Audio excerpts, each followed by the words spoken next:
మీ business ఏదైనా మీ ఊర్లో promotion చేయాలంటే అది సుమన్ టీవీతోనే సాధ్యం. ఇప్పుడే సంప్రదించండి. నమస్తే సార్. నమస్తే. సార్ నిన్న మదనపల్లి ఎన్టీఆర్ సర్కిల్లో ఉన్న బార్ అండ్ రెస్టారెంట్లో ఒక అతన్ని మద్యం విక్రయిస్తా అంటే అరెస్ట్ చేశారు సార్. అది ఆయన ఏం పని చేస్తుంటాడు సార్? మాకు ఇది DTF మదనపల్లి, అనంతపురం మదనపల్లి వాళ్ళు మాకు ఇచ్చారు కేసు. వాళ్ళు ఎన్టీఆర్ సర్కిల్ దగ్గర ఒక మనిషిని పట్టుకొని కొన్ని మద్యం bottles, duty paid liquor bottles పట్టుకొని మాకు అప్పగించినారు. అది వాళ్ళు ఏం చెప్పినారంటే, మాకు అతను కోకిలా బార్లో సర్వర్గా చేసేవాడంట. ఏదో జీతం తర్వాత ఏదో టిప్పులు ఇచ్చేవాళ్ళంట కొద్దిగా.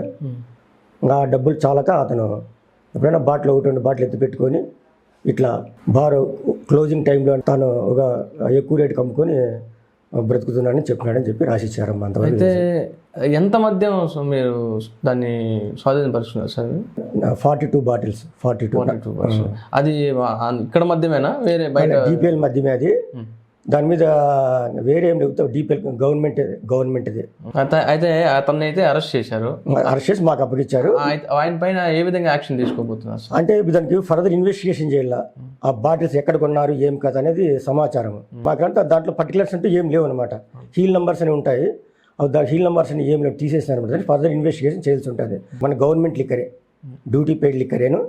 దాని మీద ఏ విధమైన ఎక్కడి నుంచి ఇచ్చినారు ఏమని దాని మీద ఏం సరిగ్గా మేము ఫర్దర్ ఇన్వెస్టిగేషన్లో చెప్తాం. వాళ్ళు మాకు అప్పగించారు అంతవరకేను. ఏదో బార్లో సర్వీస్ బాయ్గా పనిచేసేవాడని, ఏదో వాళ్ళు టిప్పులు ఇచ్చేవాళ్ళు, తక్కువ జీతం వస్తుంది, ఏదో ఒకటి అప్పుడైనా ఎత్తి పెట్టుకోవడం. అతను ఇట్లా షాపు మార్నింగ్ అవర్స్లో క్లోజింగ్ టైంలో ఉంటుంది కదా షాపు, ఆ టైంలో 10-20 రూపాయలకి ఎక్కువ అమ్ముకొని ఇట్లా జీవనం చేస్తున్నాను సార్ అని చెప్పినారు. అంతవరకే తెలుసు. Okay sir.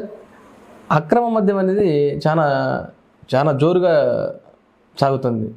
అదేవిధంగా మన మదనపల్లి డివిజన్లో నాటుసారాయి తయారీ ఎక్కువ అవుతుందని ఆరోపణలు వినిపిస్తున్నాయి. వాటిని ఏ విధంగా అరికడుతున్నారు సార్ మీరు? వారం రోజుల కిందట ఇంకా ముందుగానే జిల్లా అధికారులు, ఉన్నతాధికారుల ఆదేశాల మేరకు మొత్తం సర్కిల్ అన్నమాట, ఒక 5-6 స్టేషన్ల పరిధి, మదనపల్లి, పుంగనూరు, పలమనేరు ఇది ఉన్నాయి కదా స్టేషన్లు, ఒక 4-5 స్టేషన్ జాయింట్ రైడ్స్ కండక్ట్ చేసి పుంగనూరు ఈ ఏరియాలంతా రైడ్ చేసి ధ్వంసం చేసినాం. అంటే బట్టీలు, ఈ డ్రమ్స్ ఉంటాయి కదా, నాటుసారాకు ఉపయోగించే బెల్లపూటంతా ధ్వంసం చేయడం. దీన్ని జాయింట్ రైడ్స్ అంటాము. ఒక మదనపల్లి స్టేషనే కాకుండా సరౌండింగ్ స్టేషన్లో ఒక 5-6 స్టేషన్లు కలిపి జాయింట్ రైడ్స్ చేసి బెల్లపూట అంతా ధ్వంసం చేస్తున్నాం. బట్టీలను పగులుకొడుతున్నాము. మన మదనపల్లి స్టేషన్లో కూడా నాటుసారా కేసులు ఎక్కువ మొత్తం 50 లీటర్లు, 40 లీటర్లు, 30 లీటర్లు ఈ పెద్ద మొత్తంలో మేము సీజ్ చేసి అరెస్ట్ చేసి రిమాండ్ పంపుతున్నాము. అక్రమ మద్యం అంటే ఇతర రాష్ట్రాల మద్యము, తర్వాత నాటుసారాయి, తర్వాత DPL అంటే ఆంధ్రప్రదేశ్ ప్రభుత్వం, అన్ని రకాల మద్యాలు మేము సీజ్ చేస్తున్నాం ప్రతిరోజు, డే బై డే కేసులు. ఇప్పుడు మద్యం అయితే నాటుసారి మద్యాన్ని అమ్మే వాళ్ళని కానీ తయారు చేసే వాళ్ళని కానీ పట్టుకుంటారు. వాళ్ళని ఇక్కడ తీసుకొచ్చి రిమాండ్కి పంపించి కోర్టుకు పంపిస్తారా, లేదంటే ఇక్కడే వాళ్ళని? లేదు, కోర్టుకు పంపిస్తున్నాం. కోర్టు రిమాండ్ పంపిస్తారు. రిమాండ్ పంపించిన తర్వాత మళ్ళీ వాళ్ళని పిలిపించి ఫర్దర్లో నాటుసారే కానీ ఇట్లా ఏం లిక్కర్ అమ్మకూడదని చెప్పేసి స్థానిక MRO సార్ మీద బైండ్ ఓవర్ వాళ్ళని ఇట్లా సార్ దగ్గర హాజరుపరిచి భవిష్యత్తులో చేయమని చెప్పి హామీ పత్రం రాపించుకుంటారు. మళ్ళీ పట్టుబడితే డబ్బు చెల్లించే విధంగా, ఆ విధంగా వాళ్ళకి కౌన్సిలింగ్ ఇచ్చి పంపిస్తున్నాం. ఈ ఎలక్షన్ టైంలో అందరినీ బైండ్ ఓవర్ చేస్తున్నాం. ఎక్కడెక్కడ ఈ మండలాలు, మా స్టేషన్ పరిధిలో 5 మండలాలు ఉన్నాయి. 5 మండలాల్లో గతంలో మా సెబ్ నేరాల్లో పట్టుబడిన వాళ్ళందరినీ MRO, స్థానిక మన మదనపల్లి MRO కానీ ఏ మండలం అంటే ఆ మండలం MRO హాజరుపరిచి పూచీకత్తు తీసుకుంటున్నాం. భవిష్యత్తులో మేము నాటుసారా ఏమన్నా అక్రమ మద్యం తయారు చేయమని చెప్పేసి ఆ విధంగా కూడా మేము బైండ్ ఓవర్ చేసి కౌన్సిలింగ్ ఇస్తున్నాం. అయితే సార్, మన మదనపల్లి అనేది 2 రాష్ట్రాలకు దగ్గరలో ఉంది అన్నమాట.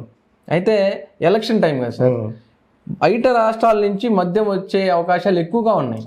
ఇట్లా కర్ణాటక నుంచి కావచ్చు, తమిళనాడు నుంచి కావచ్చు, ఎక్కువ మద్యం వచ్చే అవకాశాలు మన మదనపల్లికి దగ్గర ఉంది కాబట్టి ఎక్కువగా మద్యం వచ్చే అవకాశం ఉంది. వాటిని ఎలా అరికడుతున్నారు? దానిపైన ఎలాంటి చర్యలు తీసుకోబోతున్నారు? ఇప్పుడు మనకు చీగులబెల్లి చెక్ పోస్ట్ ఉంది. అక్కడ బాగా ఫుల్ తరగతి వెహికల్ వాహనాలు తనిఖీలు చేస్తున్నాము. అదే ఇక్కడ రామసముద్రం మండలంలో కొత్తూరు చెక్ పోస్ట్ పెట్టారు. అక్కడ వాహనాలు వాళ్ళు అక్కడి నుంచి మళ్ళీ చెక్ పోస్ట్ నుంచి మాకు కేసులు వస్తున్నాయి. డే బై డే వస్తున్నాయి కేసులు. అన్ని రకాల మేము కేసులు పెట్టి చేస్తున్నాం. Okay sir, thank you so much sir. Thank you.